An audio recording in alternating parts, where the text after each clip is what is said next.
Do you know our body is made up of how many cells?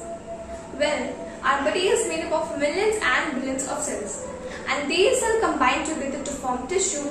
So many tissue combine together to form organ, and so many organ combine together to form an organ system, and so many organ system combine together to form an individual. Hello and welcome to my channel, where today we are going to begin with the second chapter of biology class 9th, and that is tissue. So shall we begin? Now in this video, we will be covering the points: unicellular organisms, multicellular organisms, tissues, characteristics of plants and animal tissue, and types of plant tissue. Now moving towards with the first topic, that is unicellular organisms. Now हम सब बहुत basic classes से पढ़ते आ रहे हैं what are unicellular organisms. सो वैसे organisms जो सिर्फ एक टाइप के सेल से बने होंगे, एक सेल से बने होंगे, वो होंगे यूनिसेलुलर ऑर्गेनिजम्स, जिसमें डिवीजन ऑफ लेबर प्रेजेंट नहीं होगा. मतलब एक ही सेल से सारे काम वही करेगी. डिवीजन, रेस्पिरेशन, ब्रीथिंग, डाइजेशन, सारे काम कौन करेगी? वो सिंगल सेल ही करेगी, राइट. उसमें अब सारे काम वो सिंगल सेल करेगी, तो डिवीजन ऑफ लेबर प्रेजेंट होगा? नहीं होगा.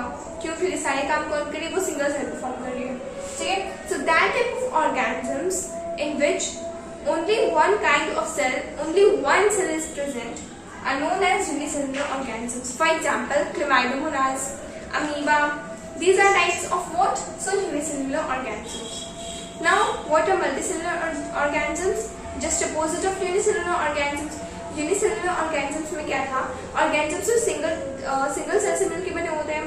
मल्टीसेलुलर, मल्टी वर्ड आ गया, मतलब बहुत सारे. मल्टीसेलुलर ऑर्गेनिजम्स मतलब वैसे ऑर्गेनिजम्स में जिसमें बहुत सारी सेल्स मिलकर के काम करेंगे. ठीक है.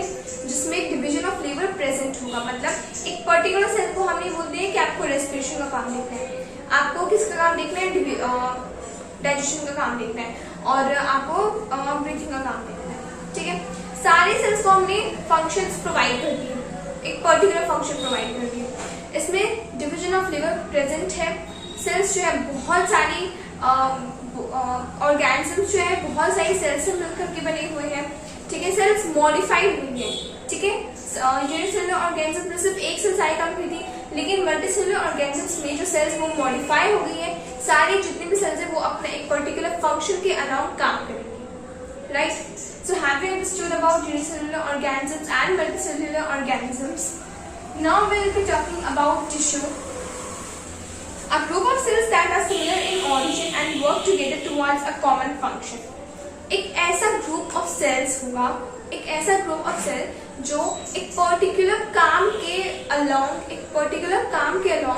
काम करेगा. ठीक है. A group of cells that are similar in origin and work together towards a common function. एक ऐसा ग्रुप ऑफ सेल होगा जिसका ओरिजिन क्या होगा? सेम होगा, और वो ग्रुप ऑफ सेल एक पर्टिकुलर काम को परफॉर्म करेगी. ठीक है. फॉर एग्जाम्पल, बहुत सारी सेल्स मिलकर के किसका काम कर रही है? डाइजेशन का काम कर रही है. तो उन सेल्स को हमने क्या बोलते हैं? वो ग्रुप है, टिश्यू ग्रुप है. मतलब सेल्स है वो. ठीक है. सेल के ग्रुप को ही तो हम टिश्यू बोलते हैं. तो वो जो ग्रुप है वो कौन सा काम परफॉर्म कर रही है? डाइजेशन का काम परफॉर्म कर रही है.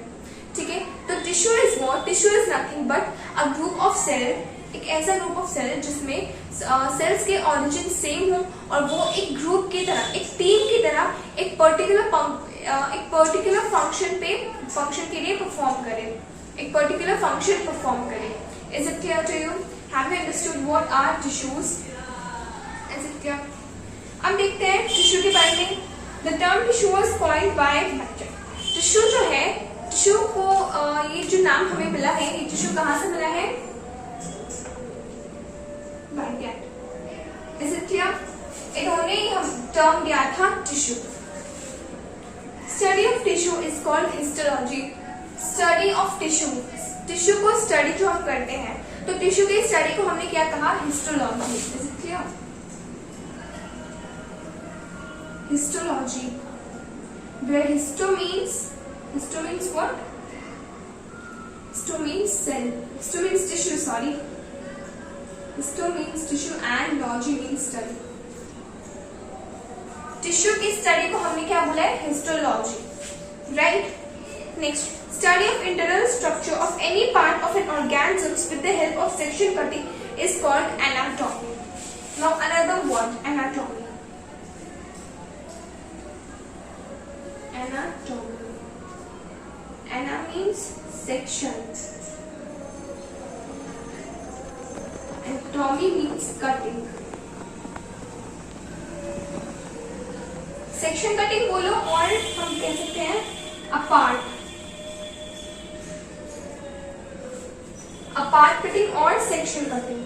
सो एनाटॉमी मतलब क्या होता है? सेक्शन कटिंग और अपार्ट कटिंग. मतलब टिश्यू के कोई भी पार्ट को अगर हमें स्टडी करना है सेक्शन कट करके. फॉर एग्जाम्पल मेरे हाथ में एक टिश्यू है, अब मुझे इस टिश्यू के एक पार्ट को स्टडी करना है तो मैं क्या करूंगी, उस टिश्यू को कट कर लूंगी. ठीक है, पार्ट्स में कट करूंगी, सेक्शंस में कट करूंगी और फिर मैं उसकी स्टडी करूंगी. तो वैसी स्टडी जिसमें आप टिश्यू के पार्ट को स्टडी करते हैं सेक्शन कटिंग करके, उस स्टडी को हम क्या बोलेंगे? Anatomy. Anatomy means apart cutting और section cutting. Right, dental hair. Now importance of tissue. अब हम जो ये टिश्यू पढ़ रहे हैं इसकी इम्पोर्टेंस क्या है, क्यों हमें इसके बारे में पढ़ना है भाई, तो देखते हैं. Workload of individual cells decreases. Obviously देखो यूनिसेलुलर ऑर्गेनिजम्स में एक सेल जो है वो सारे काम करती है. राइट, मल्टीसेलुलर ऑर्गेनिजम्स मतलब उसमें बहुत सारे सेल्स होंगे तो वर्क भी बहुत ही सारा होगा. यूनिसेलुलर ऑर्गेनिजम्स में हमें पता है कि मल्टीसेलुलर ऑर्गेनिजम्स के कंपैरेटिव में वर्क जो है वर्कलोड कम होता है, तो एक सिंगल सेल सारे काम करते हैं. लेकिन मल्टीसेलुलर ऑर्गेनिजम्स में बहुत सारे वर्क होते हैं, इसलिए उसमें बहुत सारी सेल्स प्रेजेंट होती है, बहुत सारी सेल्स प्रेजेंट होती है. तो आप बताओ एक सेल को जो है मैं बोलूंगी आपको डाइजेशन का काम करना है, आपको रेस्पिरेशन का काम करना है, तो पॉसिबल हो पाएगा? नहीं हो पाएगा. फॉर एग्जाम्पल मैं बताती हूँ, एक क्लास है, ठीक है, उसमें 10 स्टूडेंट का ग्रुप बना लिया. 10 स्टूडेंट को एक ग्रुप में, फिर 10 स्टूडेंट को एक ग्रुप में, फिर 10 स्टूडेंट को एक ग्रुप में.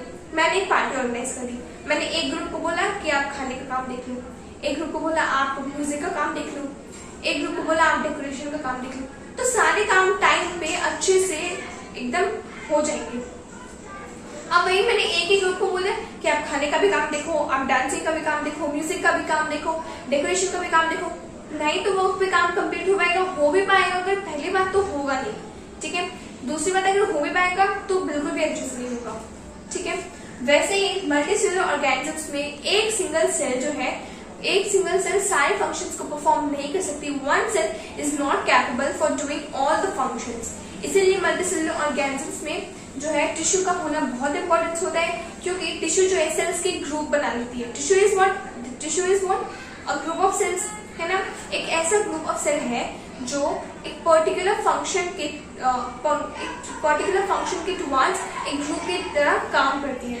राइट, तो अब एक काम को अगर हम एक साथ मिलकर करेंगे, एक ग्रुप में करेंगे तो वो जल्दी होगा. So tissue is what? A group of cell that works in a group. बस इतना ही है टिश्यू. ठीक है, तो टिश्यू की इंपॉर्टेंस क्या हो गई कि वो वर्कलोड को कम करता है. बहुत सारी सेल्स हैं, अब उनको काम अलग अलग करके दे दिया मैंने, आपको ये काम करना है, आपको वो काम करना है, आपको वो काम करना है. तो हमारा काम क्या होगा? अच्छे से होगा, टाइम भी हो जाएगा. अब वही एक सेल सारे काम करेगी तो गड़बड़ हो जाएगी फिर, है ना. Next, multicellular organisms have highly survival due to improved body organisation. अब मल्टीसेलुलर ऑर्गेनिजम्स जो है इनमें हाईली सर्वाइवल होते हैं. ये कैसे होते हैं? हाईली सर्वाइवल होते हैं. क्यों होते हैं? क्योंकि इनके बॉडी सिस्टम जो होते हैं वो ऑर्गेनाइज्ड होते हैं. अब देखो बहुत सारी सेल्स मिलकर अलग अलग काम कर रही है, ग्रुप में काम कर रही है, तो बॉडी का जो फंक्शन है वो ऑर्गेनाइज हुआ ना. टिश्यू सेल्स जो है वो टिश्यू का फॉर्मिंग, सेल्स जो है वो किसका फॉर्म कर रही है? टिश्यू का फॉर्म कर रही है. बॉडी ऑर्गेनाइज हो रही है, वर्कलोड कम हो रहा है तो बॉडी का ऑर्गेनाइजेशन अच्छे से होगा. ठीक है, तो टिश्यू की इंपॉर्टेंस देख ली. एक तो ये हमारा वर्कलोड को कम करेगा, दूसरा हाईली सर्वाइवल होगा. क्यों होगा? ताकि हमारे बॉडी का जो ऑर्गेनाइजेशन है, डेवलपमेंट है, वो अच्छे से हो. Is it clear? अब मैं आपसे क्वेश्चन पूछती हूँ, are plants and animals made of same type of tissue? आप मुझे बताओ प्लांट्स और एनिमल्स जो है क्या वो सेम टाइप ऑफ टिश्यू से बनते हैं? So when there are two parameters which decide types of tissue in an organisms, किसी भी organisms के टिश्यू को डिवाइड करने के लिए हमारे पास दो पैरामीटर्स हैं. ठीक है, दो पैरामीटर्स है जिससे कि हम ये पता लगाते हैं कि कोई भी ऑर्गेनिजम्स जो है और प्लांट है, प्लांट ऑर्गेनिजम्स है कोई, या फिर एनिमल ऑर्गेनिजम्स है, उनमें डिफरेंस है नहीं है, उनके जो सेल्स हैं, उनके जो टिश्यूज है वो डिफरेंट है नहीं है। वो दो पैरामीटर्स कौन कौन से हैं? Nutrition and locomotion. Nutrition, plants में न्यूट्रिशन कैसा होता है? ऑटोट्रॉफिक मोड का होता है। एनिमल्स में न्यूट्रिशन कैसा होता है? हेटरोट्रॉफिक मोड का होता है। ऑटोट्रॉफिक और हेटरोट्रॉफिक, हमने इस वर्ड से we are familiar with these words, right? हमने बहुत छोटे क्लासेस में हमने इनके बारे में पढ़ा है। ऑटोट्रॉफिक मतलब क्या? जो ऑर्गेनिजम्स, वैसे ऑर्गेनिज्म जो अपना फूड खुद से बना सकते हैं। हेटरोट्रॉफिक क्या? जो अपना फूड जो है वो खुद से नहीं बना सकते, अपने फूड के लिए वो दूसरों पर डिपेंडेंट है। So plants are what we know, plants are autotrophic, they can make their own food, right? वो अपना फूड खुद बना सकते हैं। तो न्यूट्रिशन जो है वो प्लांट्स में कौन से मोड में होता है? ऑटोट्रॉफिक मोड में। एंड एनिमल्स में कौन से मोड में? हेटरोट्रॉफिक मोड में। सेकेंड पैरामीटर मैंने क्या बोला? लोकोमोशन, मतलब movement. Locomotion means movement. Plants क्या होते हैं? प्लांट्स लोकोमोट करते हैं क्या? प्लांट्स मूव करते हैं क्या? नहीं। प्लांट्स हमारी स्टेशनरी हैबिट होती है, मतलब वो एक ही जगह पे रहते हैं, वो मूव नहीं करते। क्यों नहीं करते मूव? क्योंकि वो तो अपना फूड खुद से बना सकते हैं, right? They can make their own food by photosynthesis. Photosynthesis करके वो अपना फूड खुद से बना सकते हैं, इसलिए उन्हें मूव करने की रिक्वायरमेंट नहीं है। बट ह्यूमन्स क्या ह्यूमन अपना फूड खुद से बना सकते हैं? बिल्कुल नहीं।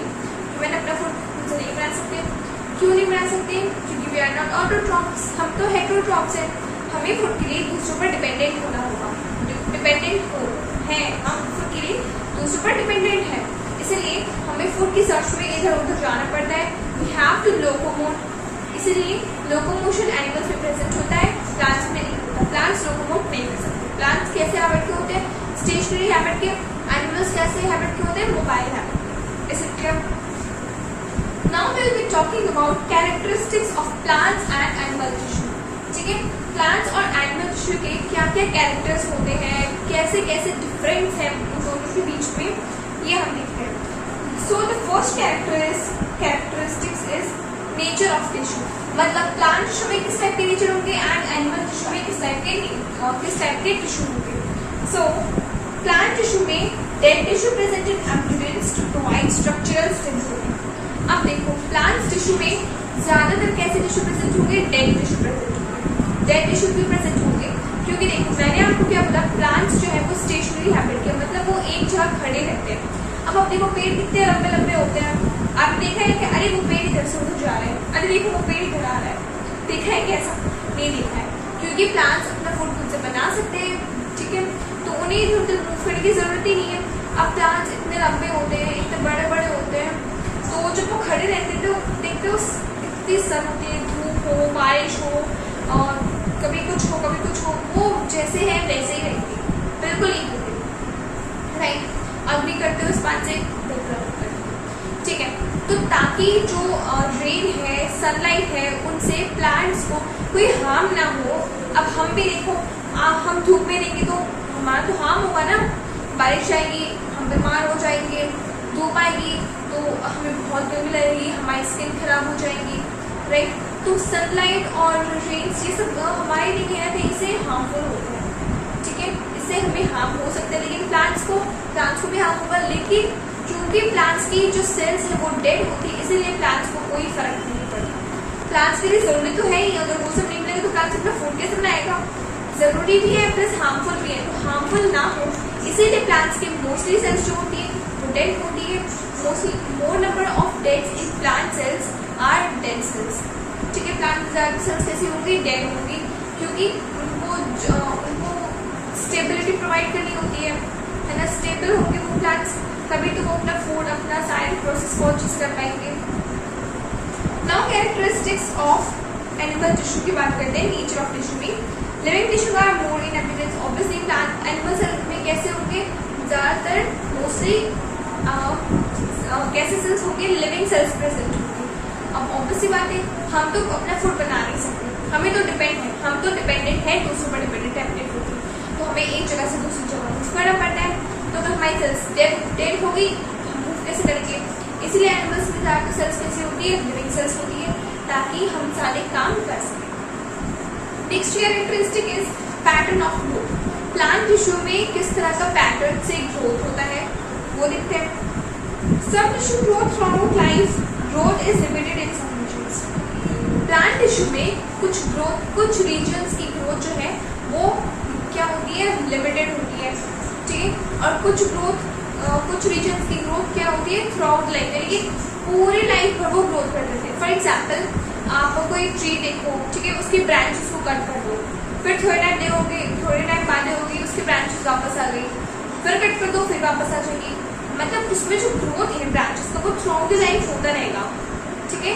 और कुछ रीजन्स में जो है प्लांट की ग्रोथ क्या है, एकदम लिमिटेड है। फॉर एग्जाम्पल प्लांट की हाइट, बहुत से प्लांट की हाइट जो है वो बढ़ती रहती है, कुछ प्लांट्स की हाइट जो है लिमिटेड होती है, मतलब उनकी हाइट एक टाइम तक इतनी आ गई तो बस इतनी, इससे ज़्यादा नहीं होती, ठीक है। तो ग्रोथ क्या होगी, कुछ रीजन्स में थ्रू आउट लाइफ होती रहेगी, कुछ रीजन्स में ग्रोथ लिमिटेड होगी, ठीक है। अब बात करते हैं pattern of growth in animal tissue. Growth doesn't occur through out life, growth occurs in complete body. Plant tissue में क्या देखा था कि ग्रोथ तो पूरी लाइफ में होते रहेगा, लाइफ भर में होते रहेगा, लेकिन कुछ लिमिटेड रीजन्स में, ठीक है। अब एनिमल टिश्यू में क्या होगा कि ग्रोथ जो है वो थ्रू आउट लाइफ नहीं होगा, और ग्रोथ जो है वो अगर होगा ग्रोथ तो वो पूरी बड़ी होगा। प्लांट में क्या देखा, ग्रोथ हो रहा है तो ब्रांचेस का ग्रोथ हो रहा है ना, ब्रांचेस को काट रही हूँ मैं तो वापस बढ़ रहे हैं। अब आप बताओ एनिमल टिश्यू में ऐसा होता है क्या कि हमारी हाइट बढ़ गई इतनी, हमारे हाथ इतने छोटे से हैं, होता है क्या, नहीं होता है। या फिर ऐसा होता है कि हमें हाथ हो गए इतने बड़े और पैर छोटे से हैं, ऐसा होता है कि नहीं। तो प्लांट टिश्यू में कैसे ग्रोथ होगी, नॉन यूनिफॉर्म होगी, मतलब वो कोई भी यूनिफॉर्मली ग्रोथ नहीं होगी। कभी उसके ब्रांचेस बढ़ रहे हैं, कभी उसकी क्या हो रही है, लीव्स जो है वो आ रही है, लीव्स काट दिया फिर वापस लीव्स आ जाएगी, है ना। हाइट है जो फॉर एग्जाम्पल हाइट है तो हाइट एक सर्टेन टाइम आने के बाद स्टॉप हो गई है उसकी होना। और एनिमल्स में क्या होता है, ग्रोथ जो होता है वो थ्रू आउट लाइफ ग्रोथ ही होता है। फॉर एग्जाम्पल मेरी हाइट अभी इतनी है तो मेरी हाइट ऐसे नहीं कि बढ़ती जाएगी, नहीं, एक सर्टेन टाइम आने के बाद मेरी हाइट जो है वो ग्रोथ होना स्टॉप कर देगी, राइट।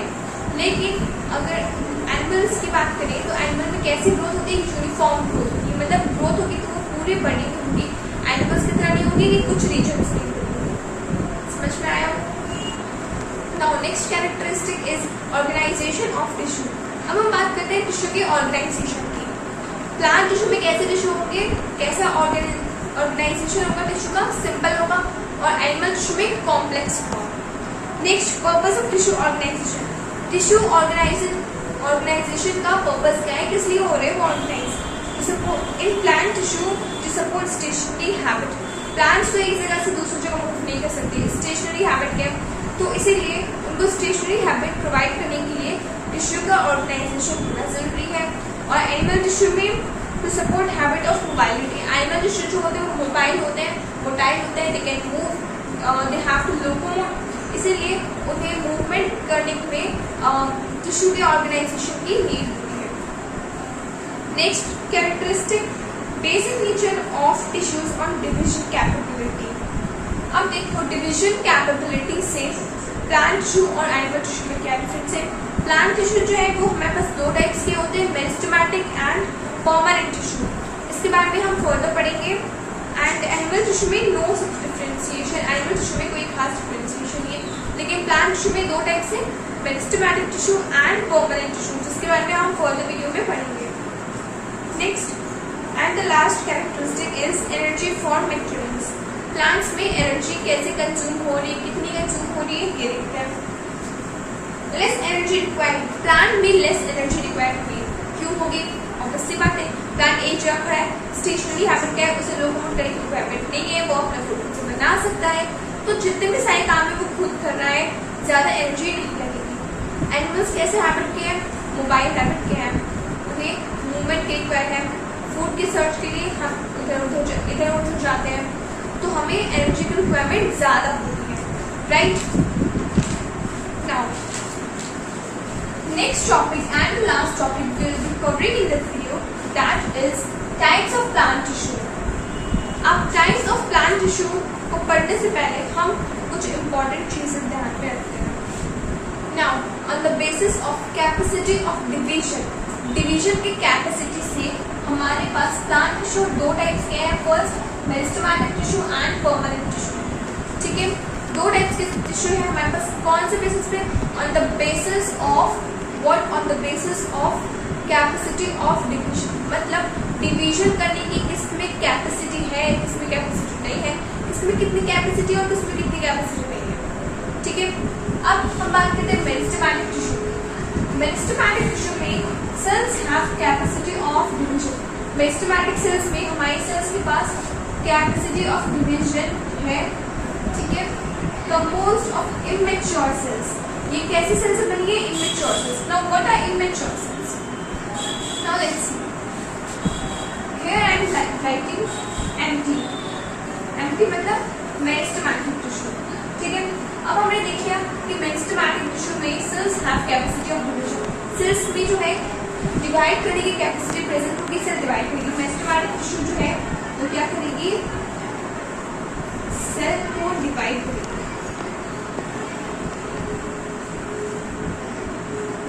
मेरिस्टेमेटिक टिश्यू डिवाइड करेगी। ठीक है, मेरिस्टेमेटिक टिश्यू डिवाइड करेगी, तो जब वो डिवाइड करेगी ना, जस्ट अ मिनट, या मैंने क्या बोला? मेरिस्टेमेटिक टिश्यू जो है वो डिवाइड करेगी। So at the time of division, cell division, some cells will lose the power of division। ध्यान से समझना, बहुत इंपॉर्टेंट पॉइंट है ये। मेरिस्टेमेटिक टिश्यू जो है कैपेसिटी ऑफ डिवीजन है इनमें, तो ये क्या करेगी? सेल्स को डिवाइड करेगी। तो जब ये सेल को डिवाइड करेगी तो उस सेल के डिवाइड होने के टाइम पे कुछ सेल्स जो है वो अपनी डिवीजन कैपेसिटी को लॉस कर देगी। सब cells will loss capacity of cell division. कुछ सेल्स क्या करेगी? अपनी पावर ऑफ डिवीजन को लॉस कर देगी। ध्यान से समझना, वापस बोल रही। सेल डिवीजन के टाइम पे मेरिस्टेमेटिक टिश्यू की सेल्स जो है, कुछ सेल्स, मैं यही बोल रही हूँ सारी सेल्स, जो सेल्स डिवाइड हो रही है उनमें से कुछ सेल्स जो है वो अपनी पावर ऑफ डिवीजन को लॉस कर देगी। They will loss the capacity of cell division. अब जब वो पावर ऑफ डिवीजन को उन्होंने जब उनकी पावर ऑफ डिवीजन लॉस हो गई है, तो अब जो सेल्स होगी, जिन सेल्स ने अपने पावर ऑफ डिवीजन को लॉस कर दिया, वो सेल क्या हो गई? स्पेशलाइज्ड हो गई है, डिफरेंशिएटेड हो गई है एक पर्टिकुलर फंक्शन के टुवर्ड्स, एक पर्टिकुलर फंक्शन के अलोंग वो फिक्स हो गई है, एकदम डिफरेंशिएटेड हो गई, स्पेशलाइज्ड हो गई कि अब इनका काम फिक्स हो गया है, अब ये नहीं काम। वैसे सेल्स को हम क्या कहेंगे? Permanent cells. तो देखो हमने क्या देखा? परमानेंट सेल्स जो है वो कहाँ से राइज हो रही है? मेरिस्टेमेटिक टिश्यू से। फिर से देखो, यहाँ पे हमारे पास कुछ सेल्स हैं। ठीक है, ये सेल क्या कर रही है? डिवाइड कर रही है। तो जब ये सेल्स डिवाइड कर रही है, तो इनमें से कुछ सेल्स ने, फॉर एग्जाम्पल ये तीनों सेल्स ने क्या करी? अपनी पावर ऑफ डिवीजन को, यानी कि अब इससे ज्यादा ये डिवाइड नहीं हो सकती है, इन्होंने अपनी पावर ऑफ डिवीजन को लॉस कर दिया है। तो ये सेल्स क्या हो गई है? अब ये स्पेशलाइज्ड हो गई है, डिफरेंशिएटेड हो गई। डिफरेंशिएटेड कैसे हो गई है? इन्होंने अपनी पावर ऑफ डिवीजन को लॉस कर दिया है। अब इनसे कोई काम नहीं होगा, तो ये डिफरेंट हो गई है, इन सही सेल्स से डिफरेंट हो गई, डिफरेंशिएटेड हो गई है ये सेल्स, स्पेशलाइज्ड हो गई एक पर्टिकुलर फंक्शन के अलोंग, ये स्पेशलाइज्ड हो गई, मतलब एक फंक्शन के अलोंग ये अब काम कर रही है। और ये सेल्स हो गई हमारी मैच्योर सेल्स। यहाँ पे देखो, यहाँ पे लिखा है कंपोज्ड ऑफ मैच्योर सेल्स। ठीक है, परमानेंट टिश्यू कैसे सेल्स से बनी होगी? Mature cells. मैच्योर सेल्स कौन सी सेल्स होंगी? वो सेल्स होंगी जो सेल डिवीजन के टाइम अपनी पावर ऑफ डिवीजन को लॉस कर दी होगी, फिर वो एक पर्टिकुलर फंक्शन के अलोंग स्पेशलाइज्ड हो गई है, डिफरेंशिएटेड हो गई है। वैसे सेल्स को हमने क्या कहा है? मैच्योर सेल्स कहा है। और जो सेल्स अभी भी डिवाइड हो रही है वो सेल्स हो गई हमारी इमेच्योर सेल्स। तो देखो हमारी मेरिस्टेमेटिक टिश्यू जो है वो इमेच्योर सेल से बनी होती है और परमानेंट टिश्यू जो है मैच्योर सेल से बनी होती है। Cells have no capacity of division. अब यहाँ पे क्या आ गया? They have no capacity of division because they have lost the capacity of division. ठीक है, बहुत इंपॉर्टेंट है ये टॉपिक, प्लीज कंफ्यूज मत होइएगा आप सभी। मेरिस्टेमेटिक टिश्यू क्या करेगी? सेल्स को डिवाइड करेगी। जब जब वो सेल्स को डिवाइड करेगी तो उनमें से कुछ सेल्स जो है वो अपनी डिवीजन कैपेसिटी को लॉस कर देगी, वो उससे ज़्यादा फर्दर डिवाइड नहीं होंगी। कुछ सेल्स, यहाँ पर बहुत सारी सेल्स हैं, ये डिवाइड हो रही है, जब डिवाइड हो रही है तो कुछ सेल्स ने क्या करा, अपनी पावर ऑफ डिवीजन को लॉस कर दिया। अब वो सेल क्या हो गई, स्पेशलाइज्ड हो गई है, स्ट्रक्चराइज्ड हो गई है, डिफरेंशिएटेड हो गई है एक पर्टिकुलर फंक्शन के अलावा। अब वो एक पर्टिकुलर फंक्शन में काम करेगी, वो सेल हमारी मैच्योर सेल्स हो गई। और वैसे सेल्स जो अभी भी फर्दर डिवाइड होती जा रही है वो सेल्स हो गई हमारी इमैच्योर सेल्स। ठीक है, उनमें cells capacity of cell division होगी, वो डिवाइड करती जाएंगी। इसलिए हमारा मेरिस्टेमेटिक टिश्यू जो होता है वो अनडिफरेंशिएटेड होता है, और परमानेंट टिश्यू की जो सेल्स होती है वो डिफरेंशिएटेड होती है। और मेरिस्टेमेटिक टिश्यू क्या होंगे, डिवाइड करेंगे, डिवाइड करते उनमें से कुछ सेल्स जो है वो अपनी पावर ऑफ डिवीजन को लॉस कर देंगे। ठीक है, जब पावर ऑफ डिवीजन को लॉस कर देंगे तो फिर वो क्या होगा, एक पर्टिकुलर स्ट्रक्चर में बदल जाएगी, फंक्शन एक पर्टिकुलर फंक्शन को परफॉर्म करेगी, स्पेशलाइज हो जाएगी। वो सेल्स होगी हमारे mature cells that are forming in permanent tissue. ठीक है, परमानेंट टिश्यू कहाँ से राइज हो रहे हैं, मेरिस्टेमेटिक टिश्यू से। Is it clear? ये कैसे, ये इनकी प्रॉपर्टी कैसी है, ये है हमारा डिफरेंशिएटेड और ये है अनडिफरेंशिएटेड। Is it clear? यहाँ तक आपको समझ में आया? कोई भी डाउट हो तो प्लीज आप कमेंट करके मुझसे पूछिए, बट बिल्कुल भी कंफ्यूज मत होना आप लोग। Is it clear? तो यहाँ पे हमने देखा बहुत सारी चीजें देखी, हमने प्लांट टिश्यू देखा, टाइप्स ऑफ प्लांट टिश्यू देखा, unicellular organisms, multicellular organisms, tissues देखा, इंपॉर्टेंस ऑफ टिश्यूज देखा, characteristics of plant tissue and animal tissue को भी देखा। ठीक है, सो आई होप कि ये सारी चीजें आपको अच्छे से समझ में आई होंगी। And this topic meristematic tissue, permanent tissue, plant tissue बहुत इंपॉर्टेंट है, बहुत आराम से समझना, बहुत ही ईजी है। क्या होगा, मेरिस्टेमेटिक टिश्यू में power of capability of cell division है, सेल को डिवाइड करने के लिए कैपेबल है ये, तो सेल को डिवाइड करेंगे। जब सेल को डिवाइड करेंगे तो कुछ सेल्स क्या करेंगी, अपनी पावर ऑफ डिवीजन को लॉस कर देंगी, फिर वो स्ट्रक्चराइज हो जाएगी, फंक्शनल एक पर्टिकुलर फंक्शन के थ्रू वो फिक्स हो जाएगी। ठीक है, कि अब वो एक ही काम करेगी। अब ये जो सेल्स है ना, ये किसी पे भी हो सकती है, मतलब किसी पे भी इनके यूज हो सकता है। ये रेस्पिरेशन में भी काम कर रही है, ब्रीथिंग में भी काम कर रही है, कोई भी काम कर रही है। मतलब जैसे हम बोलते हैं कुछ बच्चे इमेच्योर होते हैं कि आप इमेच्योर हो, आपको समझ नहीं है आपको क्या काम करना है, समझ एकदम इमेच्योर सेल्स है, कोई समझ नहीं वो क्या काम कर रहा है, किसी भी काम में चल जाती है, कोई भी काम कर देती है। लेकिन ये हमारे मैच्योर सेल्स है, इन्हें पता है इन्हें क्या काम करना है, एक पर्टिकुलर फंक्शन के अलावा ये काम करेगी। लेकिन ये आ कहाँ से रही है, मेरिस्टेमेटिक टिश्यू से, जो है इमेच्योर सेल्स। ठीक है, जो कैसे सेल्स है, इमेच्योर सेल्स। ठीक है, जिनमें क्या है वो फिक्स हो गई है, अब उनमें पावर ऑफ डिवीजन, उनकी पावर ऑफ डिवीजन की जो कैपेसिटी है वो लॉस हो गई है, खत्म हो गई है, वो हो गई हमारे परमानेंट टिश्यू। ठीक है, उनमें सेल डिवीजन की कैपेसिटी खत्म, एकदम खत्म। एक पर्टिकुलर फंक्शन के अलाउंग वो काम करेगी। फॉर एग्जाम्पल ब्रीथिंग का काम करेंगे तो बस ब्रीथिंग का ही काम करेगी, डाइजेशन में जाके देखेगी क्या कर रहे हो आप। ठीक है, ब्रीथिंग का काम करेगी तो उसका फोकस सिर्फ और सिर्फ ब्रीथिंग पे ही रहेगा। लेकिन ये इमेच्योर है, कुछ समझ नहीं है, कोई भी काम कर सकती है, ब्रीथिंग में भी चल जाएगी, डाइजेशन में भी चल जाएगी। ठीक है, रेस्पिरेशन में भी जा रही है, कोई मतलब ही नहीं है कि टेंशन दो। So I hope these things were clear to you. I'll meet you in the next video. Till then, stay safe and thank you.